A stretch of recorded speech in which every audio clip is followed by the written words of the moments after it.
ਲੈ ਬਈ ਅੱਛੂ ਡਾਕਟਰ ਆ ਗਿਆ ਜੀ। ਅੱਛੂ ਡਾਕਟਰ ਗੁਰਦੇ ਦੇ ਵਿੱਚ ਸਿਰ ਦੀ ਦਰਦ ਹੁੰਦੀ ਹੋਵੇ ਜਾਂ ਮਸਾਨੇ ਦੇ ਵਿੱਚ ਪਿੱਤੇ ਦਾ ਆਪਰੇਸ਼ਨ ਹੋਣ ਵਾਲਾ ਹੋਵੇ, ਸਭ ਦਾ ਇਲਾਜ ਕਰੇਗਾ ਤੁਹਾਡਾ ਆਪਣਾ ਅੱਛੂ ਡਾਕਟਰ।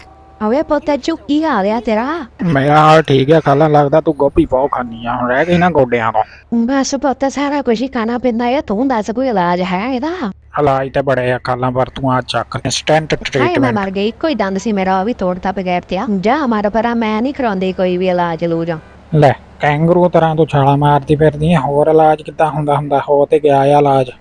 ਚੱਲ ਹੁਣ ਮੇਰੇ ਪੈਸੇ ਕੱਢ, ਇੱਧਰ ਕਿੱਧਰ ਮੂੰਹ ਚੱਕੀ ਜਾਂਦੀ ਆ ਖਾਲਾ, ਚੰਗੀਆਂ ਤੈਨੂੰ ਲੱਤਾਂ ਲੱਗ ਗਈਆਂ। ਉਹ ਹੈਲੋ, ਉਹ ਕਿੱਧਰ ਗਈ? ਚੱਲ ਦਫਾ ਹੋਵੇ, ਨਹੀਂ ਤੇ ਨਾ ਸੀ, ਇੱਥੇ ਤਾਂ ਹਰ ਦੂਸਰਾ ਬੰਦਾ ਗੋਡਿਆਂ ਦਾ ਮਰੀਜ਼ ਆ ਵੀ ਖਾਲਾ ਇੱਕ ਤੁਰੀ ਫਿਰਦੀ ਹੈ ਯੂਰਿਕ ਐਸਿਡ ਵਾਲੀ। ਖਾਲਾ ਸੁਣਾ ਕੀ ਹਾਲ ਚਾਲ ਆ ਤੇਰਾ, ਚਾਚੇ ਦੀ ਸੁਣਾ।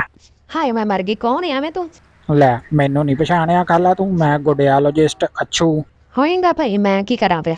ਹਾਏ ਮੈਂ ਮਰ ਗਈ, ਨੀ ਮੇਰੇ ਗੋਡੇ ਠੀਕ ਹੋਵੇ ਨੀ ਮੈਂ ਨੀਲ ਕਰਾਈਆਂ ਨੀ ਲਖਾ, ਮੇਰਾ ਤਨ ਮਨ ਗੋਡੇ ਗੋਡੀ ਹੋ ਗਿਆ ਨੀ, ਬਿਲਕੁਲ ਠੀਕ ਹੋਵੇ ਗੋਡੇ ਮੇਰੇ।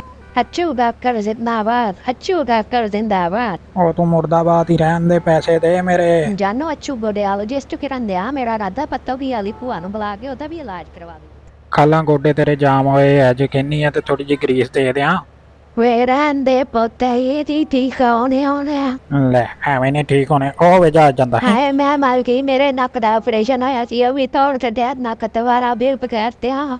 ਉਹ ਕੁਛ ਨਹੀਂ ਹੋਇਆ, ਕਾਲਾਂ ਕੀੜੀ ਦਾ ਆਟਾ ਡੁੱਲਿਆ ਸੀ ਮਾੜਾ ਜਿਹਾ। ਕਿੱਧਰ ਭੱਜੀ ਜਾਂਦੀ ਆ? ਇੱਧਰ ਉਹ ਪਿੱਛੇ ਦੇਖ। ਹੈਲੋ, ਆ ਮੈਂ ਆ ਪੁਲਸੀਆਂ ਨੂੰ ਦੱਸ ਦੇ ਨਹੀਂ। ਉਹ ਤੂੰ ਰੁਕਦੀ ਕਿ ਨਹੀਂ? ਫਿਰ ਉਹ ਮੇਰੇ ਪੈਸੇ ਦੇ ਕੇ ਜਾਓ ਚੰਗਾ, ਮੈਂ ਟ੍ਰੀਟਮੈਂਟ ਕਰ ਲੈਣਾ ਵੀ ਤੁਹਾਡਾ, ਗੋਡੇ ਠੀਕ ਹੋ ਜਾਂਦੇ ਆ ਮੁੜ ਕੇ ਮੇਰੇ ਆਪਣੇ ਹੱਥੀ ਨਹੀਂ ਆਉਂਦੀਆਂ ਤੁਸੀਂ। ਉਹ ਖਾਲਾ ਹੈਲੋ, ਲੈ ਬਈ ਫੇਰ ਦਫਾ ਹੋ ਗਈ। ਉਹ ਹੈਲੋ ਓਏ, ਉਹ ਗੱਲ ਤੇ ਸੁਣੋ।